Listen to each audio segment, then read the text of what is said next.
Assalamualaikum warahmatullahi wabarakatuh. Alhamdulillahi rabbil alamin.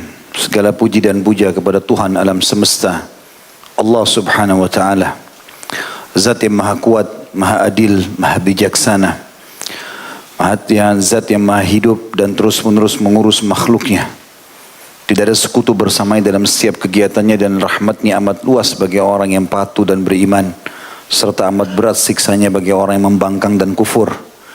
Dialah yang satu-satunya telah menyiapkan makanan kita, minuman, pakaian, air, udara, api, dan apa saja yang dibutuhkan untuk roda kehidupan di muka bumi. Dan Allah subhanahu wa ta'ala hanya meminta kepada kita untuk menikmati dan berterima kasih kepadanya.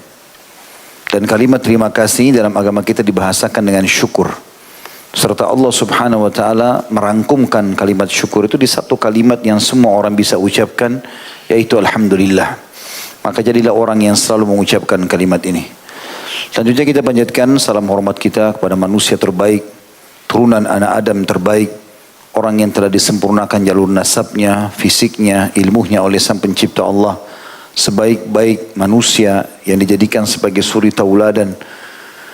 Dan Allah memerintahkan kita untuk menjadikannya sebagai suri tauladan, dan itu adalah ibadah bagi orang beriman, serta mengucapkan satu kali salam hormat kepadanya dibalas oleh Allah dengan 10 kali tambahan rahmat. Dan rahmat Allah luas sekali, masuk dalamnya pengampunan dosa, peninggian derajat, dan pemenuhan segala kebutuhan. Maka jadilah sosok orang yang telah memuji dan memuja Allah, Alhamdulillah, selalu mengucapkan setelahnya salawat dan taslim kepada Nabi besar Muhammad sallallahu alaihi wasallam. Masih membahas bab yang mulia dan suci tentang perang suci membela agama Allah subhanahu wa ta'ala, yaitu jihad.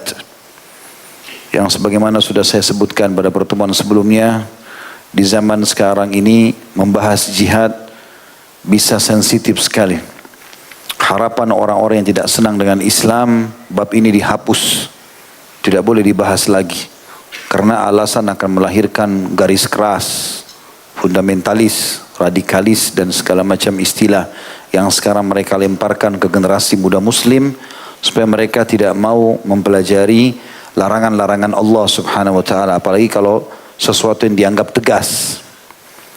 Padahal ini hukum Allah subhanahu wa ta'ala dan akan selalu tegak sampai hari kiamat. Dan kami akan terus memperjuangkan semua agama Allah itu sampai titik darah terakhir.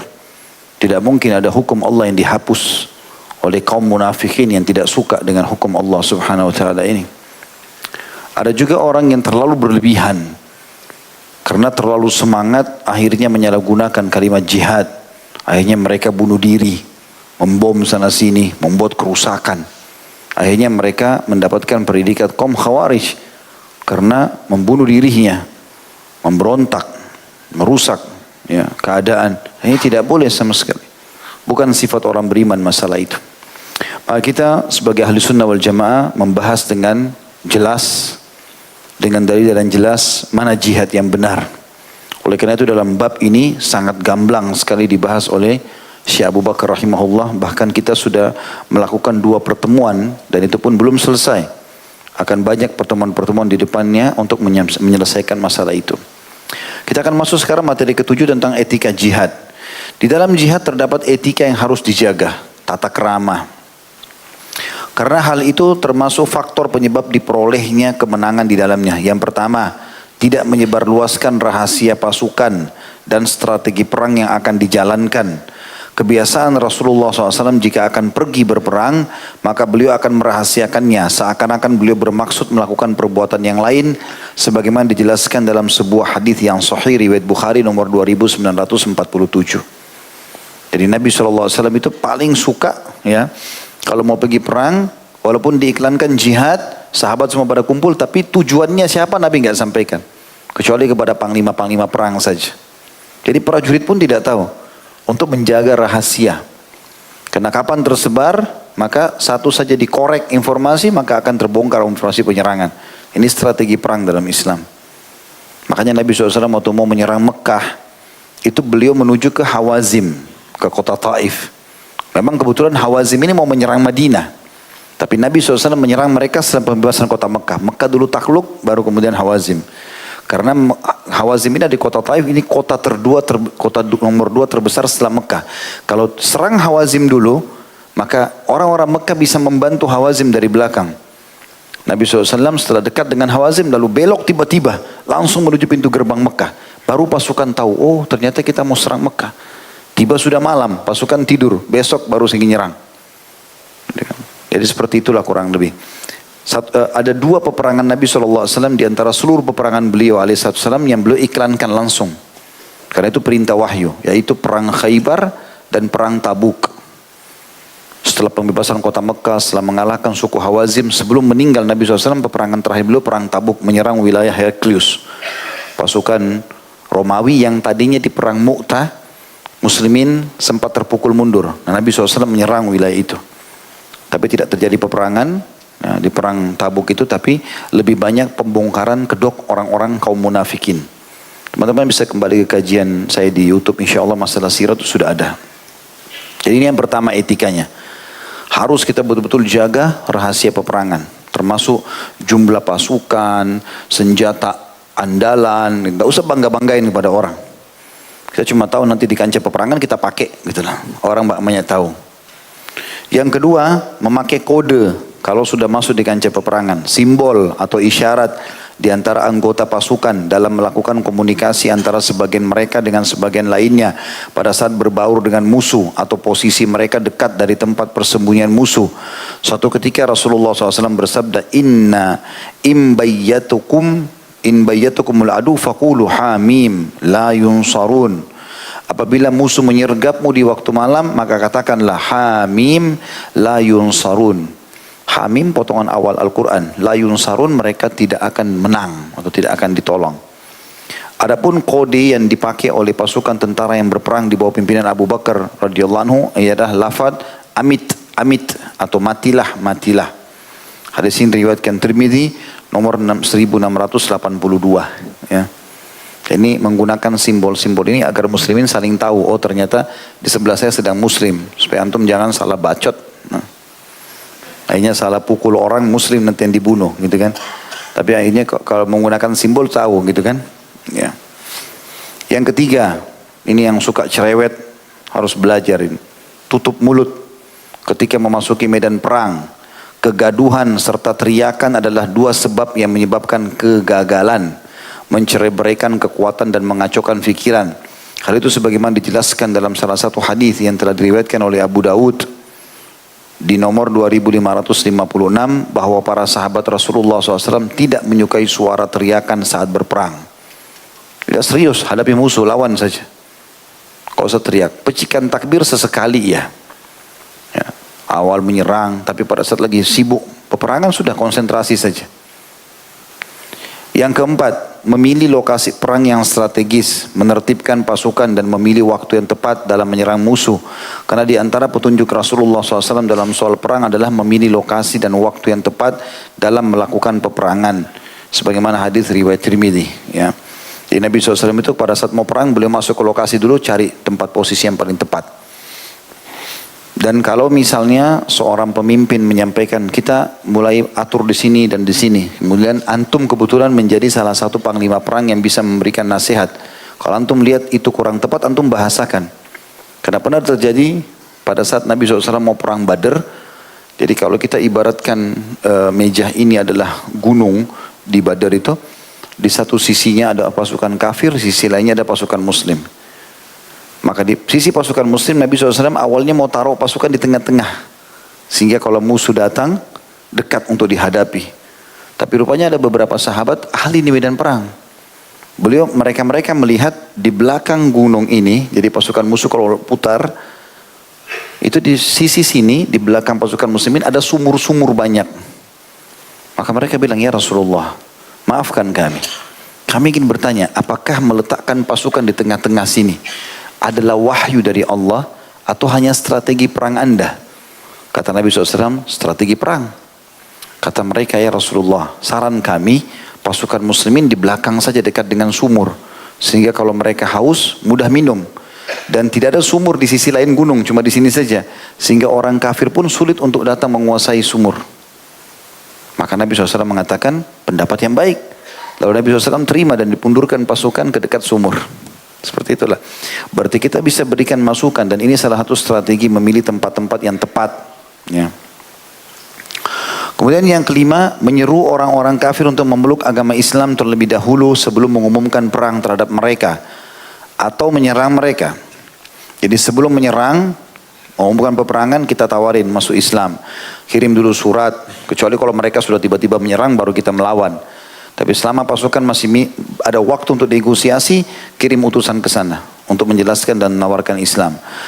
Atau membuat perdamaian dengan mereka dengan ketentuan bahwa mereka diharuskan membayar upeti. Jika mereka menolaknya, maka mereka harus diperangi. Karena kebiasaan Rasulullah SAW ketika mengutus seorang komandan perang yang dilengkapi dengan pasukan dari kaum muslimin, maka beliau menasihati mereka mengenai kebaikan, khususnya terhadap komandannya dan umumnya terhadap pasukannya, supaya bertakwa kepada Allah yang Maha Suci dan Maha Pemurah. Rasulullah SAW bersabda, "Idza laqita aduwaka minal musyrikin fad'uuhum ila ihda thalathi khisal, fa ayyatuha ajabuka ilaiha faqbal minhum wa kuffa anhum. Ud'uuhum ila al-Islam, fa in ajabuka faqbal minhum wa kuffa anhum. Fa in abaw fad'uuhum ila i'tha'il jizyah. Fa in ajabuka faqbal minhum wa kuffa anhum. Fa in abaw fasta'in billahi wa qatilhum." Jika kamu bertemu dengan musuhmu dari kaum musyrikin, maka seruhlah mereka kepada salah satu dari 3 perkara. Sebelum berhadapan, bunuh-bunuhan, maka tawarkan 3 hal. Seruan yang mana saja yang mereka penuhi dari ketiga seruanmu, maka kamu harus menerimanya dari mereka, serta urungkanlah memerangi mereka. Yang pertama, seruhlah mereka kepada agama Islam, sambil menjelaskan Islam itu agama begini, agama begini, agama begini, dijelaskan semua. Jika mereka memenuhi seruanmu, mau masuk Islam, mau belajar, maka terimalah dari mereka serta urungkanlah memerangi mereka. Enggak ada penyerangan. Karena tujuan utama umat Islam adalah menawarkan Islam. Jika mereka menolak, maka serulah mereka supaya memberi upeti. Nanti disepakati per kepala dibayar berapa per tahun gitu ya. Jika mereka memenuhi seruanmu, maka terimalah dari mereka dan urungkanlah memerangi mereka. Kalau mereka mau damai, ya sudah. Ada banyak ya lokasi-lokasi yang telah damai bersama atau kepada Nabi SAW. Nah. Jika mereka tetap menolak, maka mohonlah pertolongan kepada Allah dan perangilah mereka. Hadits ini riwayat Muslim nomor 1731. Yang keenam, tidak mencuri harta rampasan perang. Tidak membunuh wanita, anak-anak, orang yang sudah renta, dan pendeta jika mereka tidak terlihat dalam perang. Akan tetapi jika mereka terlihat dalam perang, ikut juga bawa senjata memerangi muslimin, maka boleh dibunuh. Ya, walaupun orang tua, walaupun anak-anak. Hal itu berdasarkan sabda Rasulullah SAW ditujukan kepada para komandannya. Intaliku bismillahi wa billahi wa ala millati rasulillah. Wala taqtulu syaikhan faniya wala tiflan wala saghiran wala imra'ata wala tagullu wa dummu ghanaimakum wa aslihu wa ahsinu innallaha yuhibbul muhsinin. Berangkatlah dengan membaca bismillah, dengan nama Allah, billah ya, wa billah, dan dengan izin Allah, wa ala millati rasulillah, dan dengan menetapi agama Rasulullah sallallahu alaihi wasallam. Janganlah kamu membunuh orang yang sudah renta, anak-anak, bayi, dan juga wanita. Dan jangan kamu mengambil ghanimah secara khianat. Dan kumpulkanlah harta rampasan perangmu. Lakukanlah perbuatan yang mendatangkan kemaslahatan dan berbuat baiklah. Sesungguhnya Allah sangat menyukai orang yang berbuat kebaikan. Hadis ini diriwayatkan Abu Dawud nomor 2614, dan hadis ini nilai sahih. Ya. Jadi di sini yang dimaksudkan adalah tidak boleh mencuri harta rampasan perang. Jadi kalau kita perang dan kita menang, semua yang di lokasi musuh jadi harta rampasan perang, namanya ghanimah. Maka itu harus dikumpulkan, diberikan kepada pemimpin, komandan. Nanti komandan akan membagi. Setelah mengeluarkan hak Allah dan Rasulnya, 1/5 dari harta rampasan perang itu, sisanya dibagikan kepada mujahidin. Ya, sisanya dibagikan kepada para mujahidin. Nah, nanti kalau dibagi, itu jadi hak kita, jadi halal. Makanya Nabi SAW mengatakan, sesungguhnya Ghanimah telah diharamkan untuk nabi-nabi sebelumku dan dihalalkan untukku dan umatku. Jadi harta rampasan perang termasuk halal. Tapi dengan syarat tidak boleh kita ambil langsung. Makanya ada beberapa orang sahabat dulu, mungkin karena belum faham hukumnya, ya, termasuk ada satu orang namanya Kirkirah. Kirkirah ini seorang yang berkulit hitam, suka mengatur pelanahnya Nabi di atas kuda, ikut jihad. Pas dia lagi turunkan pelanah kuda Nabi, lepas anak panah dari musuh, kena. Semua sahabat bilang, oh berita gembira, mati syahid nih. Kata Nabi SAW, tidak. Karena sapu tangan yang dia ambil dari harta rampasan perang yang belum dibagi, membuatnya masuk ke neraka. Dia lihat ada sapu tangan bagus, punya orang Yahudi, langsung diambil, dikantongin. Hanya karena itu nggak jadi mati syahid. Padahal sebentar lagi menikah sama 70 bidadari. Hanya karena sapu tangan saja. Makanya jangan maling. Nggak boleh. Kalau sudah dikumpul, baru dibagi, oke. Jadi halal. Ya. Dan memang ini untuk kita ya. Kalau untuk umat-umat sebelumnya, dalam sebuah hadis kata Nabi SAW, maka dikumpulkan harta rampasan perang itu, lalu Nabi itu berdoa kepada Allah, turunlah petir dari langit membakar harta rampasan perang itu. Tapi untuk Nabi Muhammad SAW dan umatnya dihalalkan. Ini juga termasuk tidak boleh membunuh, sudah dilarang ya, wanita, anak-anak, orang tua renta, dan termasuk tokoh-tokoh agama. Selama mereka tidak terlibat dalam peperangan. Tidak ada, ditemukan mereka lagi di pinggir sungai, mereka lagi dalam rumahnya, mereka tidak ada hubungannya sama pasukan. Tapi kalau mereka orang-orang militer yang ditemukan, sekarang kan banyak wanita ahli perang ya, seperti di Israel itu, semua laki-laki dan perempuannya wajib militer, perempuannya pun begitu. Mereka dilatih untuk itu. Nah, ini sudah berbeda kasusnya. Tapi kalau perempuan cuma ibu rumah tangga, nggak ngerti apa-apa, gitu kan. Anak-anak juga tidak ada terlatih dalam militer, tidak ngerti apa-apa, maka itu tentu berbeda. Yang ketujuh, tidak berkhianat kepada orang yang berada di bawah perlindungan sama muslim. Rasulullah SAW bersabda, la taqdiru, janganlah kamu berkhianat.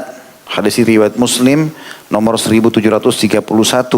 Kemudian sabda Rasulullah SAW, innal ghadira yunsabu lahu liwa'un yawmal qiyamah fayuqal hadhihi ghaduratu fulan ibni fulan.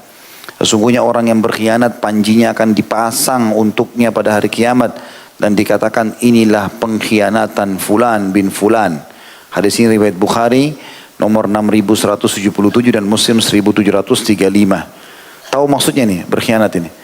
Jadi kalau misalnya berkhianat bisa banyak makna, tapi diantara maknanya adalah kalau misalnya dia membongkar rahasia muslim kepada pasukan kafir hanya untuk mendapatkan imbalan, berkhianat.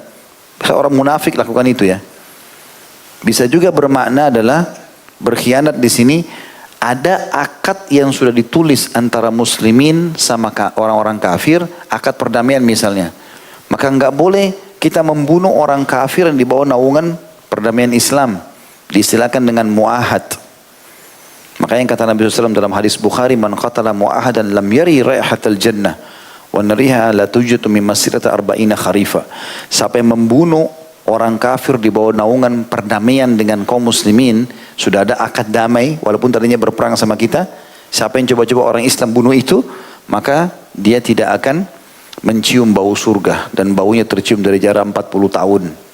Jadi nggak boleh sembarangan dalam Islam main bunuh-bunuh orang, nggak boleh. Jadi harus ada syaratnya.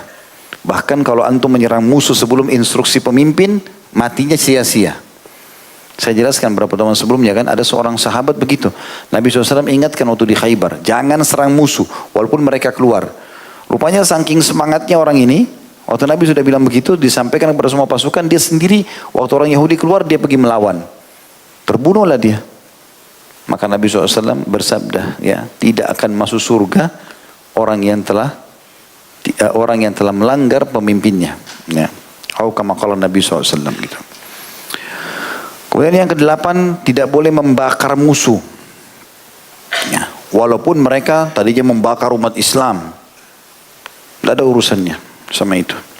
Jelas larangan ini tetap berlaku. Berdasarkan sabda Rasulullah SAW, in wajadtum fulanan faqtuluh wala tuhrikuhu bin nar fa innahu la yu'adzibu bin nari illa rabbun nar. Jika kamu bertemu dengan fulan maka bunuhlah ia, tapi janganlah kamu membakarnya, Karena tidak ada yang berhak menyiksa dengan api kecuali hanya Tuhan pemilik api itu atau Allah subhanahu wa ta'ala. Hadis Bukhari dan juga hadis Abu Daud, dan ini lafadznya yang milik Abu Daud di nomor 2673. Ya, jadi intinya tidak boleh membakar musuh. Saya sudah pernah jelaskan tuh, kita tusuk musuh mati selesai. Nggak boleh, walaupun kita dendam sama dia apa segala macam, nggak ada. Karena tugas kita mematikan saja, selesai. Gitu kan? Itu pun kalau dia melawan. Kalau dia lepas senjatanya menyerah, sudah tawan saja. Jadi tawanan perang. Tawanan perang itu bisa antum minta tebusannya nanti dari keluarganya. Banyak hal-hal yang bisa dilakukan. Mungkin dia masuk Islam disebabkan di tangan kita. Yang kesembilan mirip dengan itu juga, tidak boleh mutilasi. Tidak memutilasi musuh yang sudah terbunuh. Tidak boleh congkel matanya, potong hidungnya, mau ambil kupingnya, segala macam tidak boleh. Tidak boleh memutilasi musuh yang sudah terbunuh. Hal itu berdasarkan keterangan yang diutarakan Imran ibn Husain radhiyallahu anhu, karena Rasulullah SAW yahuthuna ala sadaqati wa yanhana anil muthla. Rasulullah SAW telah memerintahkan kepada kami supaya bersedekah serta melarang kami untuk melakukan mutilasi. Hadis ini riwayat Abu Daud dengan sanad sahih nomor 2667. Juga Rasulullah SAW bersabda, "A'affun nasi kitlatan ahlul iman." Orang yang paling santun dalam membunuh musuh dalam satu peperangan adalah orang-orang beriman. Hadis riwayat Abu Daud nomor 2666 dengan sanad sahih. Jadi membunuh pun dengan etika, santun. Ya, ditembak mati selesai. Antum sudah tahu dia mati, sudah tidak usah ditambah tembak. Nggak perlu. Gitu kan? Nggak usah dendam. Karena target kita teman-teman, kalau kita membunuh seorang musuh Allah dan dia terbunuh memang sebagai musuh Allah, maka ada hadis yang menjanjikan tidak akan bersatu antara seorang muslim sama kafir yang dia bunuh di kancah peperangan di neraka. Artinya ada jaminan buat antum surga. Cukup. Selesai. Jadi kan? Cukup dibunuh selesai. Makanya para sahabat ridwanullah alaihim kalau berhadapan sama musuh, walaupun itu musuhnya orang yang tadinya memerangi Islam, udah ditusuk mati selesai. Lempar panah kena mati selesai. Tidak pernah kita membalas mutilasi sama mutilasi. Padahal waktu di perang Uhud itu betul-betul mutilasi terjadi di kalangan kaum muslimin. Ya, umat Islam termasuk Hamzah radhiyallahu anhu, paman Nabi SAW dan sahabat-sahabat Nabi yang lain, nggak ditemukan utuh. Hidungnya dipotong, dadanya dibelah, semua darah, gitu kan. Sampai Nabi SAW itu nangis terisak-isak. Tapi waktu pembebasan kota Mekah, maka Nabi SAW masuk dengan 10.000 pasukan tanpa perlawanan. Berarti satu kota Mekah harta rampasan perang. Semuanya manusia bisa jadi budak. Tapi apa kata Nabi SAW pada saat itu? Dikumpulkan seluruh orang Quraisy di dekat Bukit Safa. Dan beliau tahu ini otak-otaknya banyak nih, penjahat-penjahat. Yang tadinya bentuk pasukan segala macam. Lalu kata Nabi SAW, "Wahai Quraisy, kira-kira menurut kalian apa yang akan saya lakukan sekarang?" Pasukan lengkap, senjata di tangan, dan masuk di tempat musuh tanpa perlawanan. Bebas, mau buat apa saja. Kata mereka, "Engkaulah anak keluarga kami yang terbaik, hai Muhammad. Berlaku baiklah kepada kami." Ya. Lalu kata Nabi SAW, "Hari ini adalah hari pemaafan. Ketahuilah aku sudah maafkan kalian semua dan tidak ada perbudakan. Tidak ada tawanan bagi mereka. Bebas semuanya." Lalu kata Nabi SAW, "Tapi ketahui hai Quraisy, semua tradisi jahiliyah di bawah kakiku sekarang. Berhala-berhala, makan bangkai, perzinahan, tawaf telanjang, riba-riba, percaya dukun, habis semuanya. Hancur di bawah. Yang ada cuma Islam. Yang mau tinggal di sini, Muslim, dia menjadi keluarga dan bagian daripada kami. Yang mau tinggal dalam keadaan kafir, waktunya cuma 4 bulan. Habis itu keluar dari Mekah. Gak boleh lagi ada. 4 bulan dia punya waktu untuk berfikir." Begitu mulianya Nabi SAW tidak balas. Padahal Nabi bisa bantai ini. Tinggal suruh sahabat bunuh-bunuhin aja.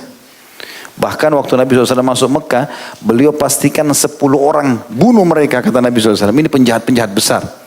Dimanapun kalian temui mereka bunuh, kata Nabi SAW. Ada di antara 10 itu yang terbunuh cuma 3 orang. Sisanya selamat. Dan selamatnya unik, gitu kan. Artinya mereka selamat karena mereka ada yang syahadat. Ya. Ada sepupunya Utsman bin Affan pernah menulis wahyu di Madinah. Lalu kemudian pura-pura nulis wahyu, dia pulang ke Mekah murtad. Nabi SAW sebutkan, ini bunuh orangnya. Ternyata ketemu sama Utsman. Lalu Utsman mau tolong dia. Utsman bin Affan ajak ke kemah Nabi SAW. Begitu tiba depan Nabi, Nabi diam, Nabi jengkel sama orang ini karena dulu dia tulis wahyu. Lalu dia pulang ke Mekah, dia murtad, lalu dia bilang, itu yang saya tulis dulu saya palsukan. Padahal tidak, benar yang ditulis sama dia. Nabi tahu ayat itu. Gitu kan? Jadi Nabi SAW suruh bunuh dia. Akhirnya Utsman bin Affan mengatakan, ya Rasulullah, ini sepupu saya, terimalah dia. Gitu kan. Nabi diam aja. Dia ulurkan tangan, Nabi tolak. Sampai 3 kali. 3 kali karena tidak ada sahabat yang bergerak. Maka dia pun mengatakan, ya Rasulullah, terimalah saya, maafin saya gini. Akhirnya Nabi SAW ulurkan tangan, terima dia. Dia masuk Islam kembali. Lalu keluar dari kemah bersama Utsman bin Affan. Kata Nabi SAW, kenapa tidak ada yang berakal orang di antara kalian? Kata Umar bin Khattab, kenapa ya Rasulullah? Saya sengaja tidak salaman 3 kali supaya kalian bunuh dia. Ini orang penjahat. Tapi tidak ada yang faham. Kata Umar, ya Rasulullah, kalau anda berikan isyarat saya penggal lehernya. Kata Nabi SAW, tidak layak bagi seorang Nabi membunuh dengan isyarat. Nah, jantan, bunuh-bunuh, enggak gitu loh. Enggak ada pakai isyarat main-main di belakang suruh. Enggak ada gitu-gitu. Gitu. Tapi orang ini hanya selamat, gitu kan? Syahadat kembali. Ada juga Wahsy yang telah membunuh paman Nabi SAW. Nabi bilang, tangkap, di mana Wahsy bunuh. Tapi rupanya dia datang, dia lari dari Mekah, habis itu datang minta maaf pada Rasulullah. Ya Muhammad, maafin saya mau syahadat. Asyhadu an la ilaha illallah Muhammadar Rasulullah. Masuk Islam. Nabi SAW maafkan, baiklah. Tapi jangan ada di hadapanku Wahsy karena saya selalu mengingat sikapmu pada pamanku. Sampai Nabi SAW merasa tenang dulu, gitu kan. Terus Hindun, istrinya Abu Sufyan, perempuan tapi penjahat. Ini yang membelah dadanya Hamzah. Suruh bunuh.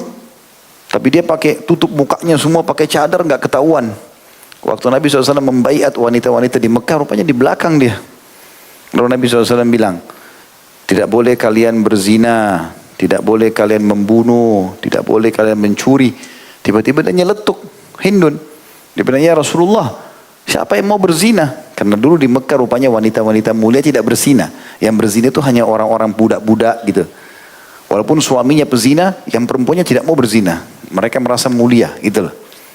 Maka kata Nabi SAW, Hindun masuk di tengah-tengah kini, harus dibunuh ini. Tiba-tiba dia bilang, asyhadu an la ilaha illallah wa anna Muhammadar Rasulullah. Nabi SAW tersenyum. Padahal ini orang harus dibunuh, bayangkan begitu. Begitu ceritanya, kan luar biasa gitu. Jadi sudah syahadat, sudah bagi Nabi itu yang salah adalah keyakinannya, sikapnya, fisiknya nggak ada hubungannya. Dia taubat, ya sudah selesai, saya lupain semua yang lalu. Itu akhlak yang luar biasa dari seorang pemimpin gitu kan, nggak gampang gitu. Dan ada nama-nama semua itu 10 orang saya sebutkan di sirah lengkap dan kisah-kisah mereka. Tapi ini contoh-contohnya saja. Bagaimana Nabi SAW tidak membalas perbuatan buruk mereka dengan keburukan. Gitu kan. Begitu juga sabda Nabi SAW hadis setelahnya. A'afun nasi kitlatan ahlul iman. Tadi sudah saya baca ini ya. Orang yang paling santun dalam membunuh musuh dalam satu peperangan adalah orang-orang beriman. Kita pindah ke poin nomor 10-nya. Etika 10, berdoa. Semoga dapat meraih kemenangan serta mampu menaklukkan musuh. Karena biasanya setelah Rasulullah SAW mengerahkan pasukan tentara ke medan perang, niscaya beliau berdoa, Allahumma munzilal kitab wa mujriyas sahab wa hazimal ahzab ahzimhum wansurhum alaihim. Ya Allah, zat yang menurunkan Al-Quran dan yang memperjalankan awan serta yang mengalahkan pasukan musuh, kalahkanlah mereka serta berilah kami kemenangan atas mereka. Hadis ini diriwayatkan oleh Bukhari nomor 2966 dan Muslim nomor 1747. Jadi tadi saya bilang selalu doa. Jadi teman-teman, biar sudah pasti ibadah itu kita kerjakan dengan baik, selalu baca Rabbana taqabbal minna innaka antas samiul alim. Ya Allah, terimalah ibadah kami ini. Waktu Ibrahim dan Ismail alaihi wassalatu wassalam membangun Ka'bah, perintah Allah. Kemudian perintah untuk memanggil orang haji. Setelah semua itu pun terjadi, keduanya mengatakan, Rabbana taqabbal minna innaka antas samiul alim. Ya Allah, terimalah ini, karena Engkau adalah zat yang maha mendengar dan maha mengetahui. Wa tub alaina innaka antat tawwabur rahim. Dan terimalah taubat kami, sungguhnya Kau zat yang maha menerima taubat dan maha pengasih. Seperti itulah. Jadi luar biasa gitu. Maka orang Islam tidak boleh lepas daripada doa-doa. Walaupun sudah pasti ini musuh-musuh dan akan dikalahkan. Juga sabda Nabi SAW, "Thintani la turaddani au qallama turaddan. Ad-du'a'u 'inda nida wa 'inda al-ba'si hina yulhimu ba'duhum ba'dha." Dua macam doa yang tidak akan pernah ditolak atau hampir tidak pernah tertolak, yaitu doa ketika azan dan doa ketika di medan perang, pada saat sebagian dari mereka membunuh sebagian yang lainnya, ketika pertempuran sedang berkecamuk. Hadis sahih riwayat Abu Daud nomor 2540. Jadi bagaimana kita selalu berdoa kepada Allah Subhanahu wa taala agar betul-betul diberikan kemenangan. Nah, ini 10 etika ya, dalam berjihad yang harus dijaga tentunya oleh kaum muslimin. Ya. Di sini teman-teman perhatikan baik-baik antara azan iqamah ini jangan sia-siakan ya. Kalau antum masuk ke masjid sempat sholat sunnah, berdoa setelah itu. Kalau masih banyak waktu bisa berdoa sambil sholat, bagus. Berdoa sambil sholat. Kalau enggak ya sudah habis sholat salam berdoa. Maksimalkan waktu karena itu diijabah. Hadits ini menjamin itu. Hadits ini menjamin itu.